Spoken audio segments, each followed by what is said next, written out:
Nag-abiso na ang Commission on Elections na posibleng mabawasan ang bilang na inilabas nilang barangay at sangguniang kabataan elections aspirants.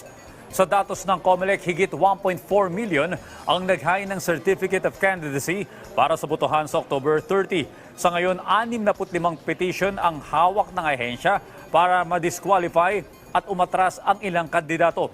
Posible pang lumobo yan dahil sa mga sangkot sa premature campaigning gaya ng pagpapost sa social media. May nakaabang ng show cause order ang COMELEC sa mga kandidato. Ngayong araw, magtatayo ang Commission on Elections ng mga center kung saan pwedeng isuplong ang mga sanggot sa vote buying.